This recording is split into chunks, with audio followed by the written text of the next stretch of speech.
Hazlitt, Okemos, Meridian Township, Home TV.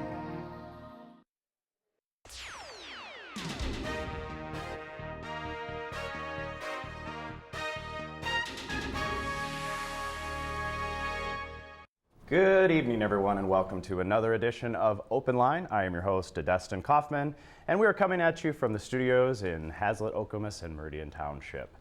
Tonight's topic is going to center around a problem that has been a problem for many, many years, and that is the substance abuse and the war on drugs.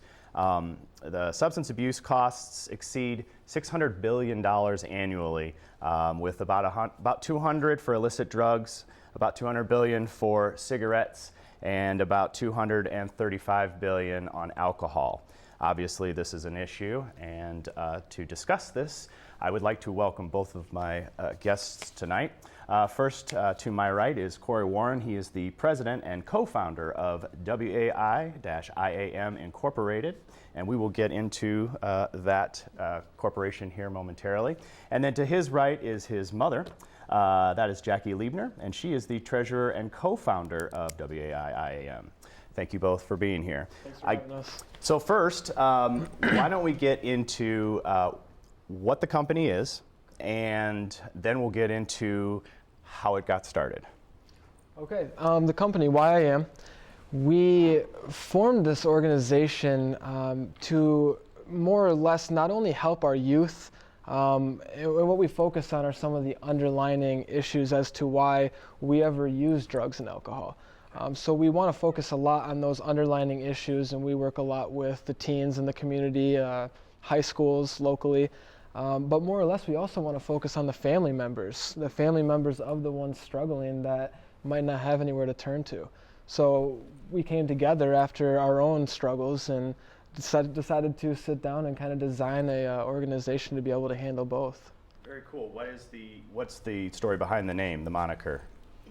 What we did is, when we started to talk about wanting to go out and help people, Corey in his journey looked at wanting to help kids at moments when he was sober in his journey. And when I was kind of finding myself and understanding my parent role, decided that I wanted to help parents. And when we got together, the underlying issue was really people not knowing who they are, and the addict getting lost in not knowing who they are. And we were saying, people have to learn who they are, not only the parent, but the addict. And we're like, well, maybe we should have this program and it'll be, who am I? And I'm like, but who am I? I am me. It's getting to the I am me part. So the acronym comes from who am I am me. I like it. That's very cool.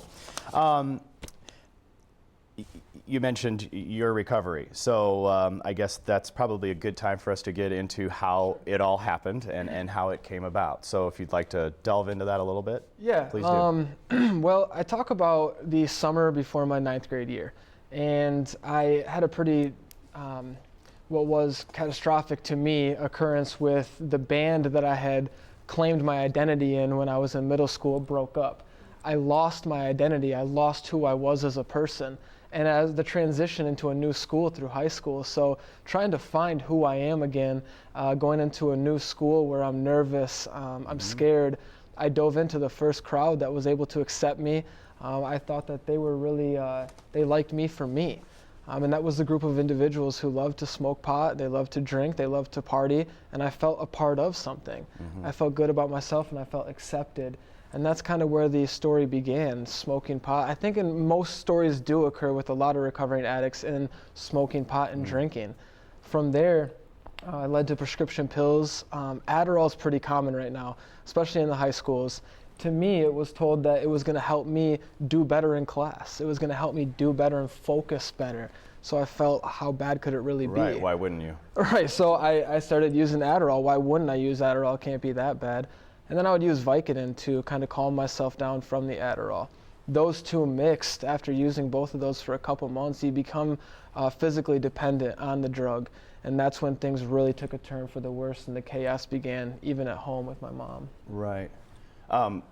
Would you like to step in here and talk about the chaos? I mean, this is 9th grade that it's beginning now in 9th grade. Correct. And you're already seeing this at home. It's already starting. I think parents from my perspective, parents, when kids get into middle school, it's really a time where they're trying to figure out who they are anyway. Right, it's awful. Yeah. We all know that. Right, and the pressures kind of ramp up, and you know, parents, we only know what we know. We go from being in high school ourselves to college, and then we get in a relationship, and we get married, and we become a wife, and then we become a mother, and you know, we have all these identities ourselves as parents. And so when you're raising a child and you see them start to struggle with their identity, you don't really think it's a big deal. You think, well, we all struggle with our identity, right? Right. So you see them trying to find themselves, and even in middle school, it was, you know, trying to do hair different or clothes different, changing depending on what group he was hanging out with.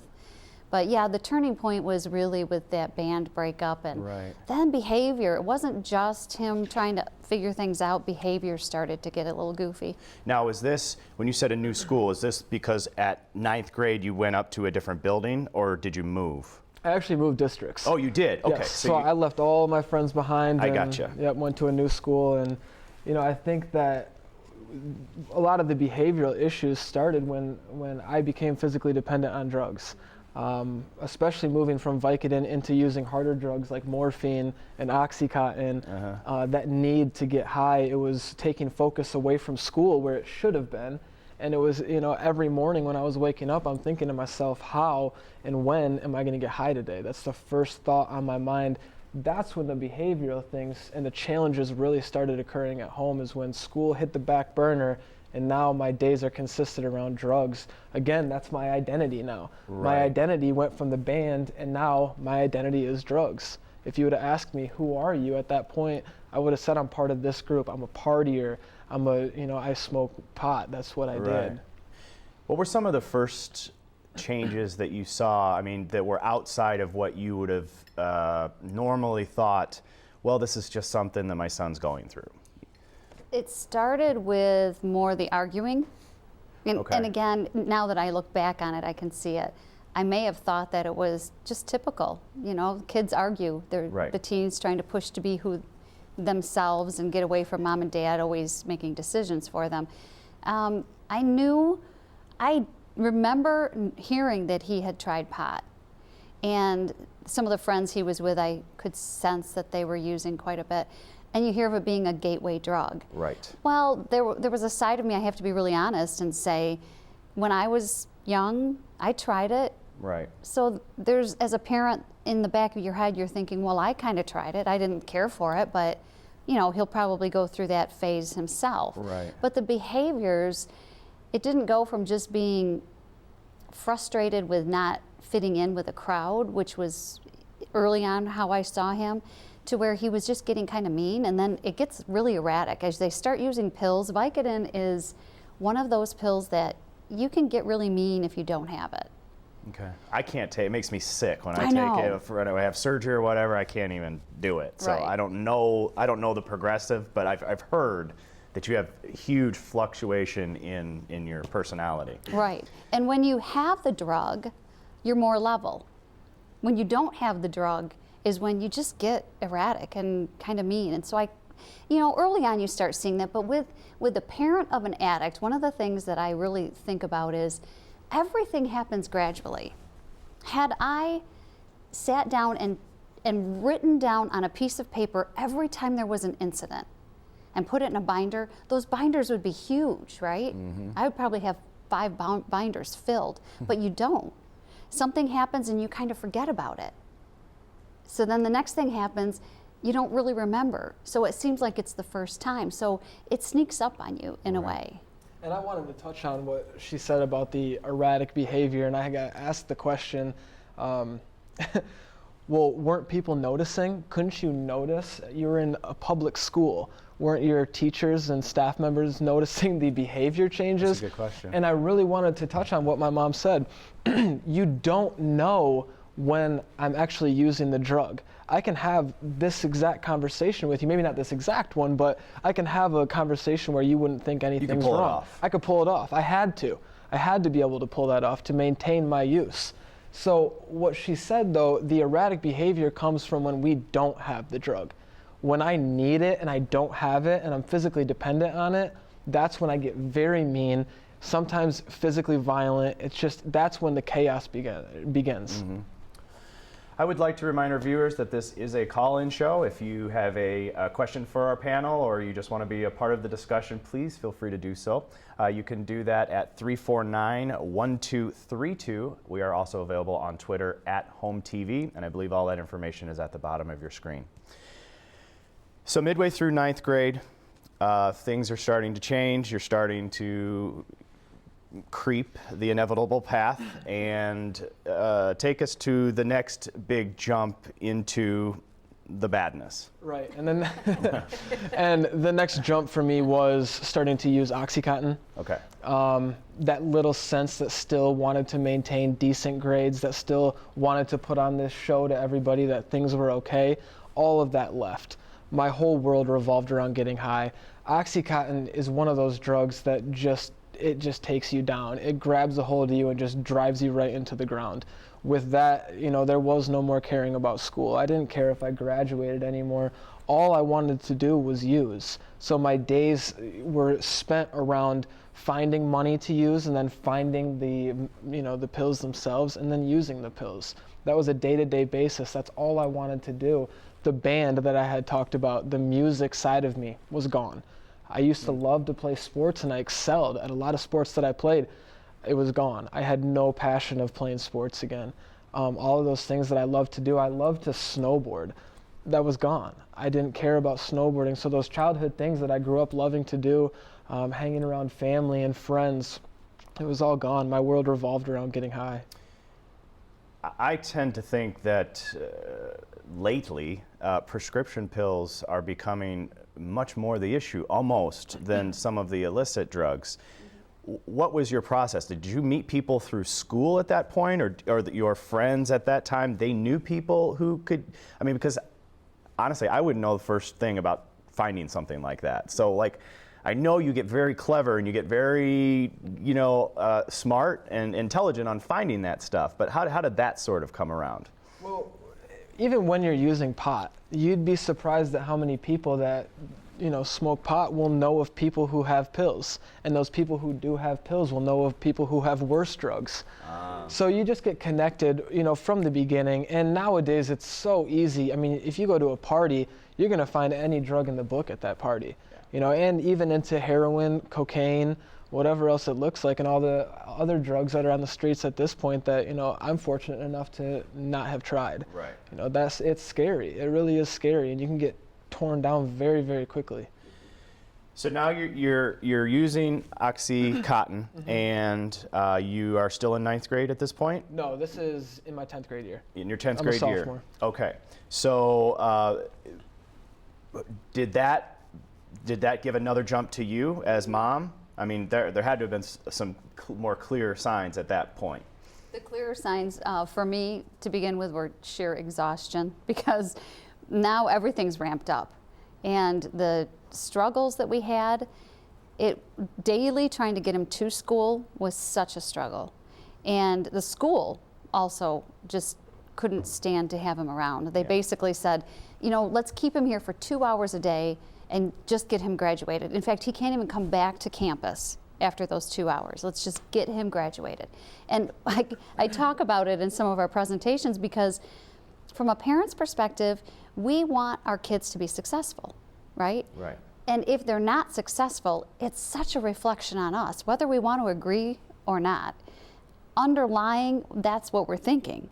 And so for me, if I could get him to graduate, at least that would mean I was okay. Right. So I was more concerned about getting him graduated and making sure that he finished than I was really about watching how much his health had deteriorated and how much just everything about him and the arguments and the chaos at home. I was so happy to give him $20 and say, hey, go, right? He'd be gone with his friends and I wouldn't have to deal with that kind of intensity. Right. And sometimes when you're with an addict, it's so intense that there's such relief when they're just not in the room with you, in the house with you. Absolutely. It's kind of bizarre. And then the school told me that I only need to go 2 hours a day. Like she was saying, I can go the first hour, second hour, and then be done for the day. And you ask also where things got really bad. Well, to a drug user, the school's saying, we don't want you in school for 4 more hours. We want you to go after those first 2 classes. The drug use just escalated at that point. That was like a relief to me. Now I don't have to go to school. I can spend more of my time using. Like, thank you. That was what I was thinking at the time, is thank you. That is very perplexing to me. I'm not going to get into why the school decided to do what they did, right. But that seems very odd to me. Did they offer to try and get classes? Do you think the school knew what was going on at this point? Yeah, I think they knew. They were aware. Okay. Did they offer to try and find you some sort of a counseling program? I will say that if they did, I would not have been there enough mentally to even be able to grasp it. Okay. I didn't care to even hear it, so chances are they may have reached out to me. Okay. I wasn't in a state of mind willing to listen. Okay, so we're in 10th grade, 11th grade. You're going 2 hours a day. Yep. And you're just pushing all your classes into 2 hours. That makes me wonder why aren't all our schools just 2 hours if you could do it in that amount of time. What's the next step? Well, the next step is, and I talk about this in one of our presentations as well, I'm physically dependent at this point to OxyContin. And I went to one of the guys who was selling to me, and I told him I needed the pills, like I usually did, and he said he didn't have any. And I became very upset, very angry with him, not personally with him, but without, I don't have my drugs. I need my drugs to be able to function. And he said he had the next best thing. Anything that would get me back to feeling normal, I would take at that point. It didn't matter if I knew what it was. If you put something out in front of me and said, try this, I would have tried it. I was desperate for my drug. And that's what happened. He took me in and he pulled out a little line. As cliche as it sounds, to viewers, it was a little line and it looked innocent. And he said, this will take away all your sickness that you're feeling right now. I tried it and immediately felt better, immediately felt functional again. I at the time, I loved it. It really was. It was a feeling of relief for me, an escape, and it felt like something better than what OxyContin gave to me. And then I asked him, I said, what was that? And that was when he told me it was heroin. And it kind of blew me away because I'm thinking heroin in my mind and what I was taught growing up was you're laying in a ditch, your arm is falling off, you have a needle stuck in your arm. It was horrible, what I had thought in my mind that heroin was. So when it was this little innocent looking line, it blew me away. And I said, well, how bad can this really be? And I do believe that that's part of the problem even in today's society, how we try to view heroin as this awful drug. Well, when you get to a point like that and you do see it and you do try it, it doesn't seem like there's anything awful or horrible about it. It seems very innocent. And it grabs you, it takes you in. I didn't care about family anymore. My relationships it just didn't matter. My relationship with my mom didn't matter. I would do anything that it took to get my drug at that point. We'll get into a little bit more of the war on drugs, and a little bit later. So your dependence to oxycodone, it's the similar withdrawal issues, like you feel sick and all of that. So at that point, you needed something, and it didn't matter what it was. Exactly. Okay. After you had tried that, and from my research, and I might be incorrect, but it sounds like heroin is more readily available than the other stuff, the oxycodone or pills. It may or may not be. It seemed like it was a more likely drug of somebody to have. Did you at that point feel you wanted to go back? Or at that point, were you just like, well, this is even better? I mean, in other words, was that going to be the only drug at this point? Absolutely. Once I tried that, it was cheaper for one, which was a score for me. I could get double the amount, and it was, at that time, a better, I shouldn't say better, but it was almost a better high. It was more of a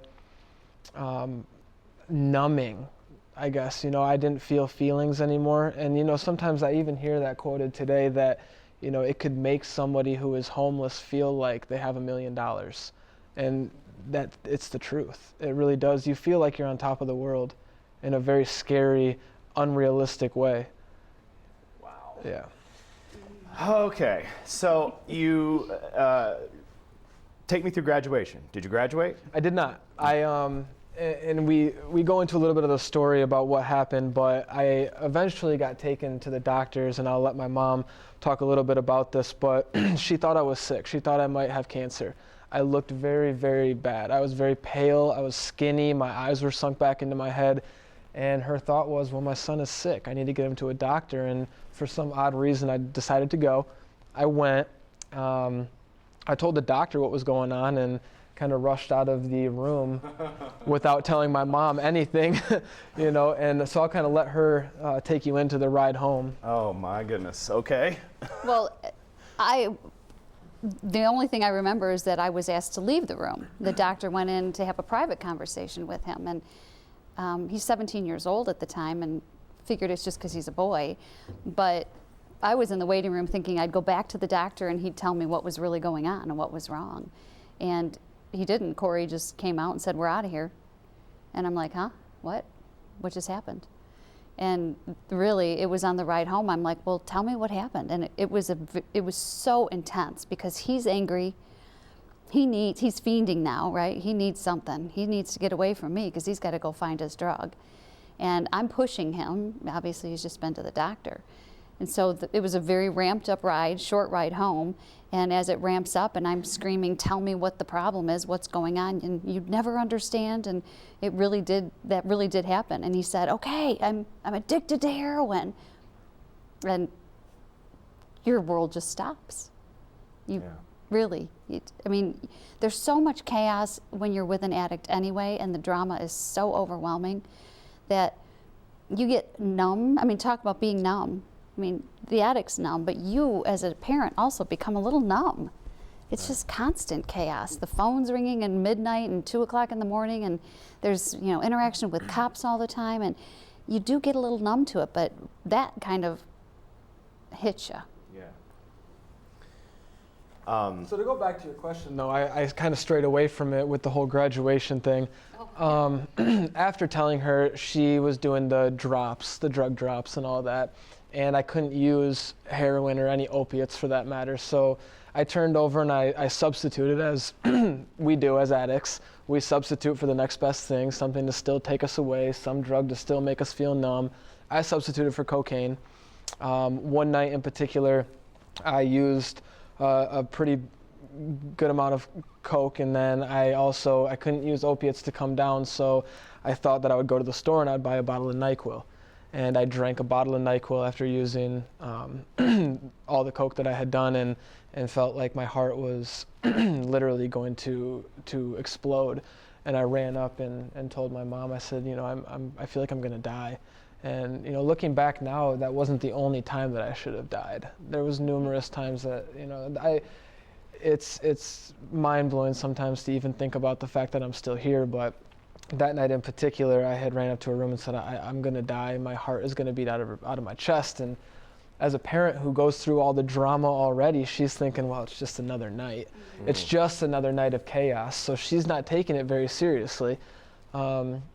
One way or another, I managed through the night. She called one of my friends and said, what is he doing? And he said, well, he did a lot of cocaine and then drank a bottle of NyQuil. She sent me to rehab the next day, and I spent, the time that I should have graduated, I spent in rehab, and came out of there when I was 18, and I got my GED, and that's kind of where that landed. And that is where the drug use ended at that point? No. Okay, so we'll get, because and that's kind of where I want to go with it, because it is something that's ongoing, and we chatted about this briefly before the show, that there's that seed is always still in your head. So so you go to rehab, you get your GED, you're feeling on top of the world, like I'm walking straight, I got things together. I'll tell you this, and I actually love talking about this. It's one of the reasons why we started WAI-IAM. My identity, what was taken from me when I lost the band, was now formed in drugs. That was who I was as a person. That's all I knew was drugs. All I knew was that the drama, the chaos, the lifestyle, the going and actually getting the drugs and then using the drugs, that's my identity and who I am as a person. So it's just like if you were to play basketball, if you were to take, all the time playing basketball, the practices, the games, the tournaments, and then the off-season camps. If you take somebody who's been a basketball player all their life out of society for 3 months, even 6 months to a year, and then you put them back in society without doing any work on who that person really is, or trying to get down to some of those root problems, they're going to go back to what they know. They're going to go right back to a basketball court. Right. So even though in my stint in rehab, I wanted to get out and I didn't want to use anymore, I didn't know what else to do. So when I got out, I went back to what was most comfortable for me, using drugs. And they say you kind of pick up where you left off when you relapse, and that's exactly what happened. I went back to the same friends, same places, started off at the point that I left off. The chaos doubled, tripled within months. So, and to even move you forward a little bit more than that, I ended up becoming incarcerated, and it was a pretty long incarceration. 15 months I spent, and when I was sitting in jail, I remember thinking to myself, I said, I never ever want to go back to using drugs. I never want to, and that's heroin, pills, pot, anything. I don't ever want to use drugs again. And I can tell you right now that I never went back on that promise. I promised myself to never use drugs again, and I never did. I never touched drugs. But this is when things really get out of control. Because, yeah, believe it or not. Wow, okay. Believe it or not, because, go ahead. I'm going to jump in and please talk about when he did go to rehab. What happens is the parent goes to rehab, the program he was in, the parent had to go through rehab as well. Right. So we started to learn about our own struggles, the enabling, the codependence, what some of those terms meant. Mm-hmm. And just like an addict, as an addict's trying to figure out how to not use, we have to figure out how to not enable and not be codependent. Right. Just because we know the words and we know the concepts doesn't mean we know what to do with it. I would argue that that's probably about as hard as his trying to quit the drugs is to you to figure out how to not do that. Right, right. And so what we were learning is to set boundaries. So when he did he checked himself out of that rehab because he turned 18. Oh, okay. And right. I had enough boundaries to say, you're not coming home. At first, it's one of those things where, I was so strong, he was not coming home. And then slowly you get a little weaker.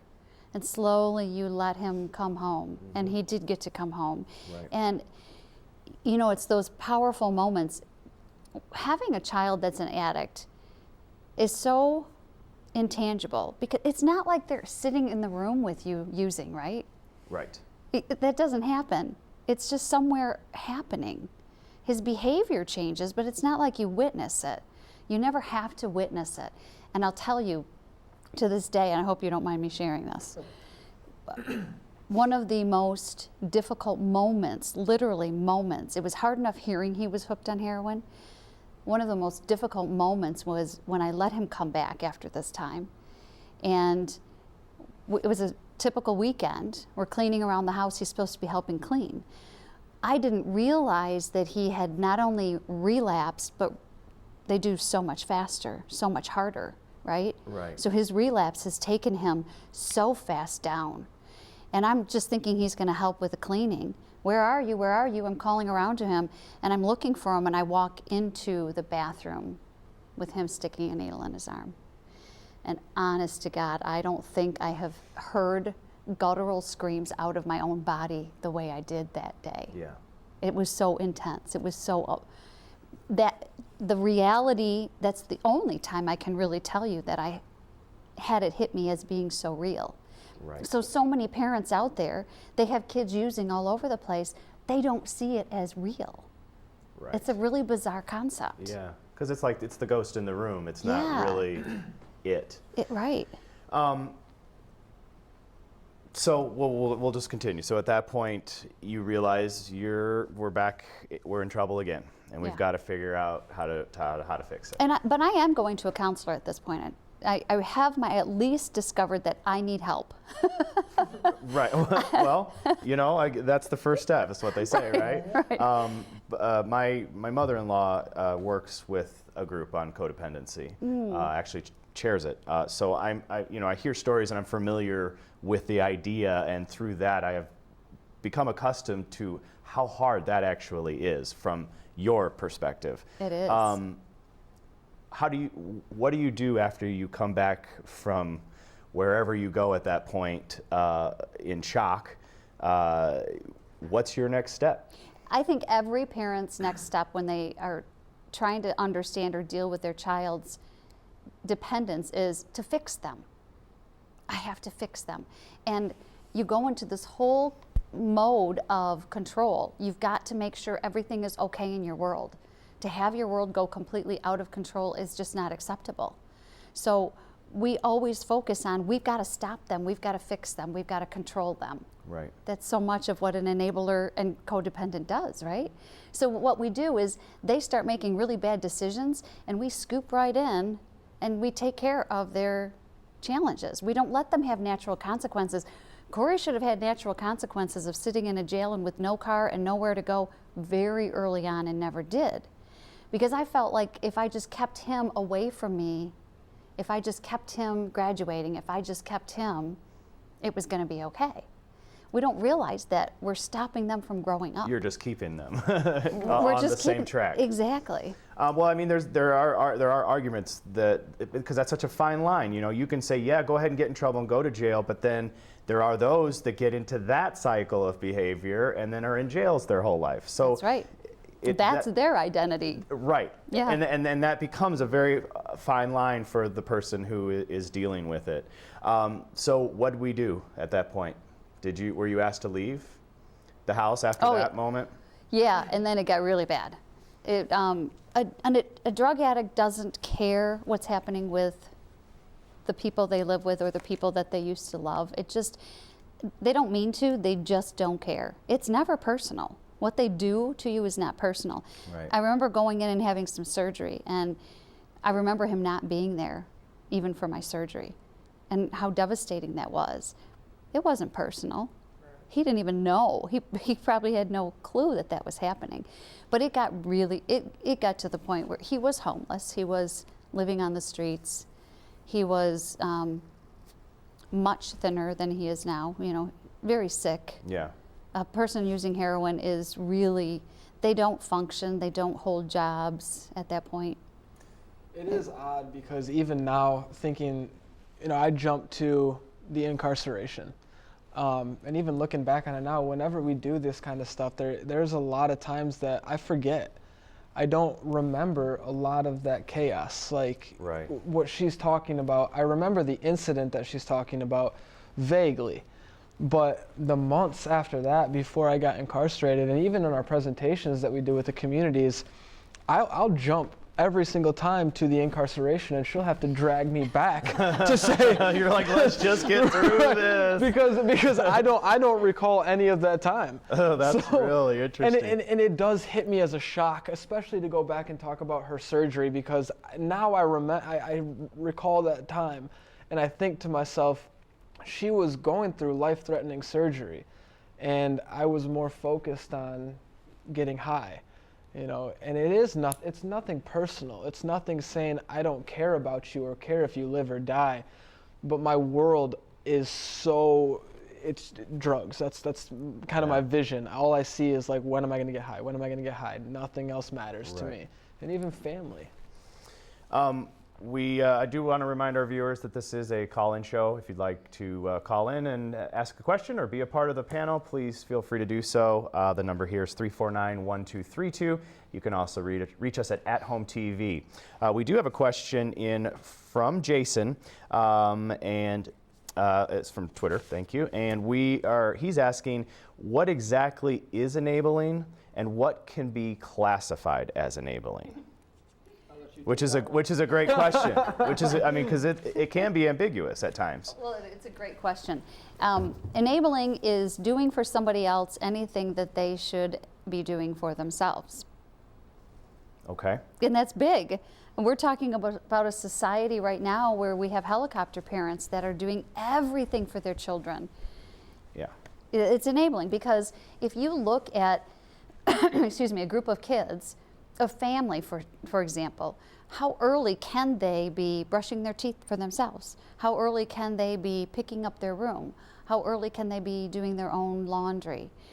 So when we enable, we take care of things, probably because we think we do a better job of it, right? Right. In a way. We've done it longer, Right. you know, sure. We do it faster. We ask them to make the bed and they just don't make it quite right. So that's all enabling. Enabling is not just a term for a process of addiction and a parent in a family of addiction. It's a term for any parent that steps in and does something for a child that stops them from learning how to be self-reliant. That's the key to it. An addict never learns to take their own consequences, and they never learn how to rely on themselves. People keep running in and scooping up and taking care of things for them, at least from our perspective. That's big for us too, especially once my head cleared up a little bit and I got sober, was I didn't know how to live life on my own. I didn't know how to be self-reliant. I didn't know that I could do this stuff myself. I always thought that I needed help. Help me find a job because I can't find one myself. Help me enroll in school because I can't enroll by myself. I don't know how to do that. Well, yeah, I do, and yes, I can. I can go find a job by myself, and I can get into school by myself, but I'm so used to having everything taken care of by her that I don't realize that I can. Good question, Jason. Thank you very much for the tweet. Do you feel now, looking back, even before the band broke up, do you carry any personal guilt that maybe I scrambled too many eggs for him? I mean, I know that's extreme, but is it causing you to do that, to go back and say, well, maybe at what point should I have stopped doing this for him? At what point should I have stopped doing this? Because I am recently a parent, okay? So these are all things I'm gonna be getting into, but like, how do you know where that line is? And does making an issue about that line or making a mistake about that line, does that ultimately end up leading to something like this? I think every situation is different, but I can guarantee you that I have to sit and look at my behavior, and yes, I know I could have done a lot different. Do I feel guilty about it? At times I feel like, shoot, I wish I would have known. The truth is, I didn't know. Right. You know, I didn't have anybody out there that could help me when I was struggling. I looked for everything. I went to CODA meetings. I went to Al-Anon meetings. I read Codependent No More. I did a lot of those things. Nothing clicked for me. Right. So it's not that I wasn't searching for how to fix the situation. One of the struggles, though, is I didn't get, when I was always looking at fixing him, I always use this because it wasn't about him. There's three fingers pointing at me. I was concerned with him, but really it was way more about me. Right? So when you are dealing with raising children, in my opinion, you have to look at pushing them to become self-reliant. I was a single mom for most of Corey's life. He didn't have a strong father figure, so the dads in society are the ones that are out there saying, come on, you can do it, try harder, push yourself, right? They push the kids to be self-reliant. The moms are the protectors. We protect our kids. Be careful, honey. Don't go further on that monkey bar. Right. Right? Innately, that's what we do. So the fact that I, from a very young age, was protecting him, and then I'm watching him go through pain, so I'm trying to always protect him. It was my nature because I'm a mom. So do I feel bad about it? I think parents do when they look back, but I think it's natural. Right. Hindsight. It's always 20/20. Okay, so the show is going fast, believe it or not. So you're incarcerated, you make a deal with yourself. I'm done. I'm never gonna do drugs again. And I never used drugs again. And and it's probably the most eye-opening thing that I think that I personally talk about I lived at the time about 10 minutes away, 10 minutes away from East Lansing.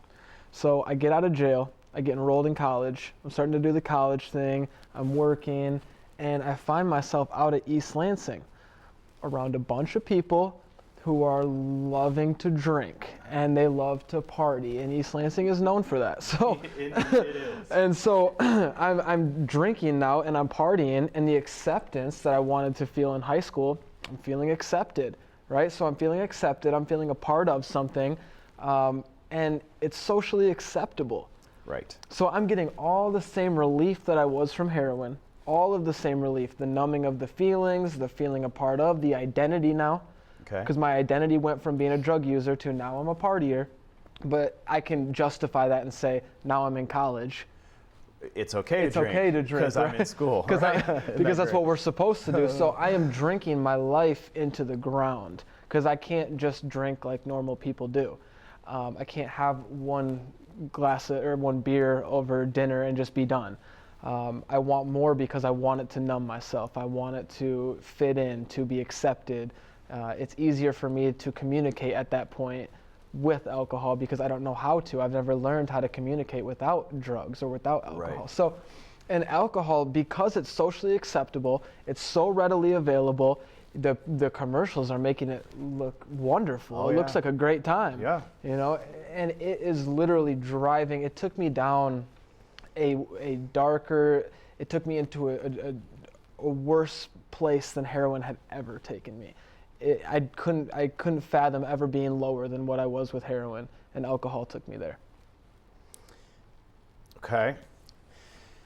So are you at this point, because, you know, I've drank, and I've been drunk, and I know that process. The next day, are you saying to yourself, I'm falling right back into this behavior again? Is that occurring to you at all at this point? No. Not at all. Nope. I am waking up, and what normal people go through with a hangover, I'm thinking, well, I can just drink a little bit more and my hangover won't be there. So I would drink in the morning, and it got so bad that within a year's time, in one night, I remember specifically, I was withdrawing, because you can withdraw from alcohol, I'm sorry. Oh. And the withdrawals are pretty severe. In fact, they say that if you try to quit drinking on your own, after a certain extent of drinking, you can actually die from alcohol withdrawals, which I did experience a seizure from trying to stop on my own, and I was hospitalized for it. But I remember, waking up at 3 o'clock in the morning, trying to get out of bed, and my legs were shaking so bad from the withdrawal that I couldn't stand. And I had to push myself at 3 o'clock in the morning into the kitchen to prop myself up and to take a drink so that I could go back to sleep until 7:50 when the stores opened at 8 o'clock. So I would be the first person in line to buy alcohol when they opened, and then I would drink myself into a blackout by 10 o'clock in the morning. And this was a reoccurring thing for me, months on end. Because we're in the neighborhood of 15 minutes left, maybe we can fast forward to, because I'm assuming that similar things just happened at home, we're following the same path. So tell me about the day that you took your last drink. Well, I don't remember a whole lot about the last drink. I remember telling someone who really cared about me and wanted me to go to rehab. I said, if you just go buy me a bottle so that I can drink, I'll go to rehab. And they did. And I had no intentions of going to rehab, but apparently I had drank too much because I did end up going to rehab. And after being in rehab for 3 days going through detox, I ended up staying. I don't know why to this day I ended up staying. I had all the intentions of leaving, but With a choice. Yes. To stay. Yep. Oh, okay. They didn't make you stay. No, I was Okay. not court ordered or anything Okay. like that. So I was in rehab, and I remember sitting on the edge of my bed, kind of the enlightening moment, I guess you could say. I was sitting on the edge of my bed, and I was replaying, the past decade of my life, and saying to myself, like, I'll go back to the beginning of the show when I had talked about that kid who loved to snowboard, who loved music, who loved, hanging out with friends. And, me and my mom were always so close growing up. What happened to that person? And I had thought about it over and over. And I spent a lot of time in rehab thinking about that person that I had lost. And the thing, it kept popping up in my head, who is Corey? Who are you anymore? So I made a mission to myself that when I got out, I would spend as long as it took to figure out who I am as a person, and I would dedicate hours every single day to figuring out who I am, and that's what I did. I got out, I immediately, got to work on figuring out who it was that I am, my dreams, my goals, my aspirations, my feelings, my emotions. Me and my mom had no contact at this point.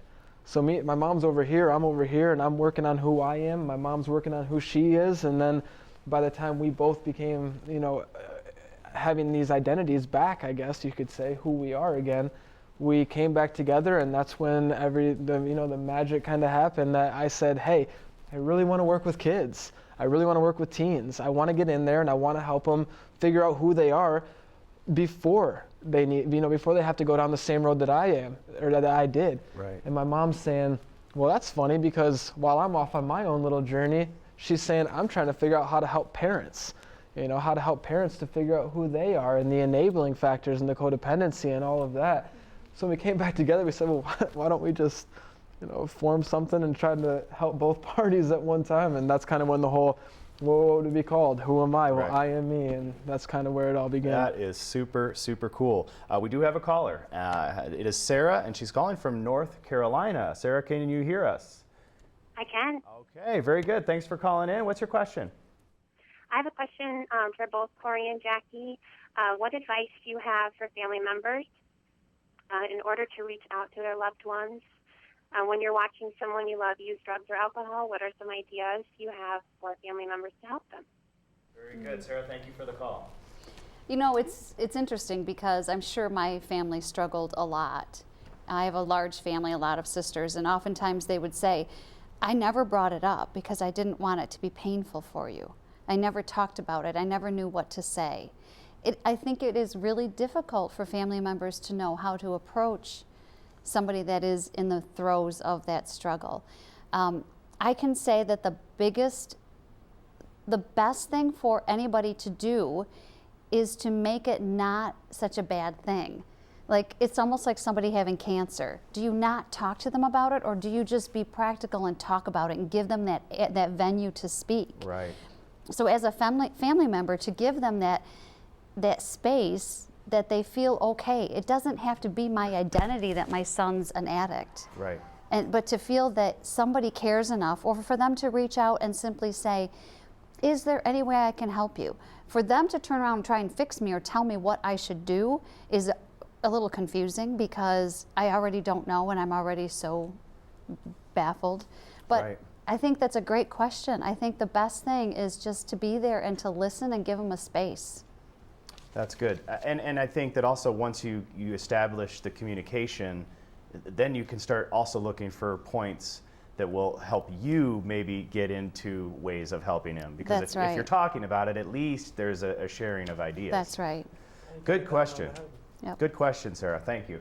We also have a Twitter question, and that is from Michelle. Thank you, Michelle. How has your situation affected the relationships you carried with the people, and how do you cope with that loss? I'm assuming the people that you did drugs with is what I'm assuming, that your relationships you carried with those people, and how do you cope with that?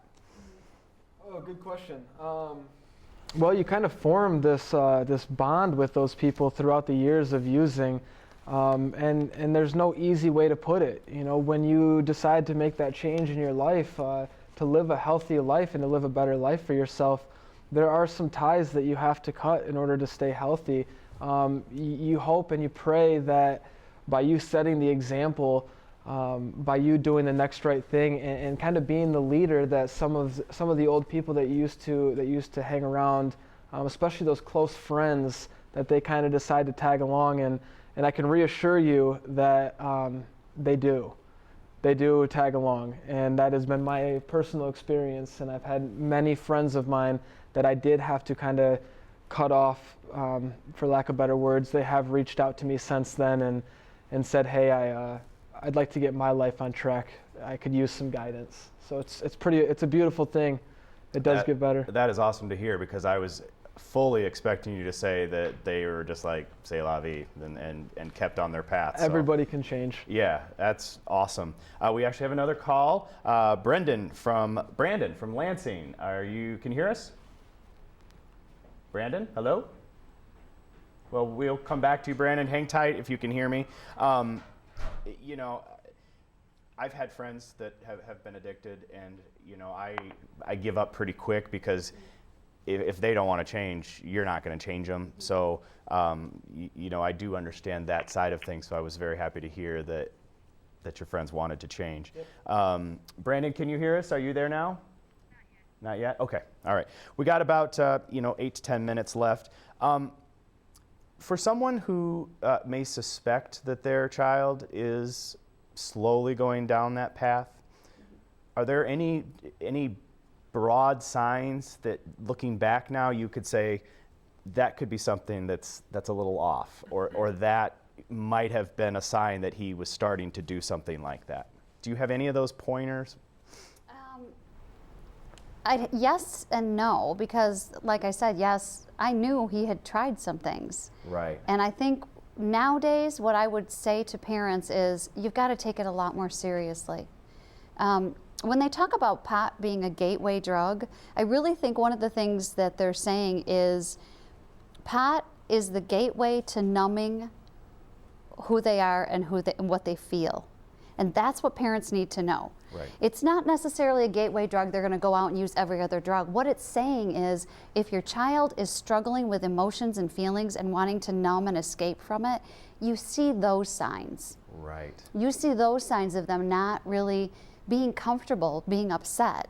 It's about learning that it's okay to be upset, finding ways to manage feelings and emotions so that once you do are presented with using, you're not trying to numb yourself and run from anything, right? Right. That's a big change. I knew he was trying to run from things. Yeah. It's too bad because we never even got into, we got about 5 minutes left, and we're not even going to be able to get into, you know, the legalization of marijuana in some states and all of that, because I mean that's an entirely different show. But we did get Brendan's question, so I'm going to go ahead and just ask it. Mm-hmm. He wanted to know if you regret any of your decisions as far as when you were using outside of the obvious. Well, regret, I think that there's always that feeling of looking back and knowing that you hurt your family and you hurt your friends, and you know, there always is that part of you that says, you know, really, did I really do that? And I guess there is a little bit of regret there, but you know, by living that healthy life that I'm talking about and doing the next right thing, you start to see those people from time to time that you did hurt, and they can tell by your actions that you're back on track, and you're able to make the appropriate amends when necessary and start to clear the air on some of that garbage from the past. And that's what I've done. So do I regret it? I think there is a little bit of regret, but I got to tell you, it's made me the person that I am today, and I wouldn't change that for anything. Okay. Okay, we've got another caller. Shelby from Missouri. Can you hear me, Shelby? Yes, I am. Well, thank you for the call. What is your I question? just wanted to know how I could get involved. Okay, great. Perfect segue, Shelby. Thank you very much for the call. So because we're down to about 3 minutes or so, how can someone get involved specifically in your organization if they would like, or another organization? Well, the easiest, fastest way is going to go to our website. Okay. And our website is going to be WAI-IAM.com. There are different avenues on our website. We have different programs that you are more than able to check out, and we have links that you can contact us and ask us how to get involved. We do numerous community projects, activities. We're always looking for volunteers and people to help us out and to help spread the message. Mm-hmm. That'd be the easiest, fastest way for you. And we are actually posting that on the screen at the bottom right, so, well, both areas, so there it is right there for everybody. Excellent question, thank you very much. In closing, what are you looking forward to doing? I mean, because you're traveling, you're talking at schools and motivational speaking and such, and give me the next 5 years. What are you hoping to achieve? Well, next 5 years, you know, just spreading the message of hope, just letting people know that are struggling out there, there is hope. You know, if we can do it statewide, great, nationwide, awesome, internationally, it'd be amazing. It'd be a dream come true. But to let people who are struggling know that, you know, you can do it. everybody can change. There is hope for not only the addict or alcoholic or person struggling, but for the family members. You know, there is a life after addiction, and you know, me and my mom and I are sitting here and living proof that families can come back together and build healthy bonds. You know, and the relationship that we have today is just incredible. So there is hope out there for anybody who's listening who is struggling. There is, and you can do it. It's possible. Awesome. Thank you very, very much. I would like to reintroduce the two of you. Thank you so much for that. That was really good. Corey Warren, president and co-founder of WAI-IAM Incorporated, and there is a dash in between that. And then, of course, his mother, Jacque Liebner, treasurer and co-founder of the same company. Thank you both for being here. Very inspirational. Thank you so much. Appreciate it. Appreciate We'd like to thank all of our viewers and callers and tweeters. Thanks for being a part of the show. And as always, if you have any questions, you can contact Home TV or my guest website as well. Thank you very much for being here. We'll see you next time.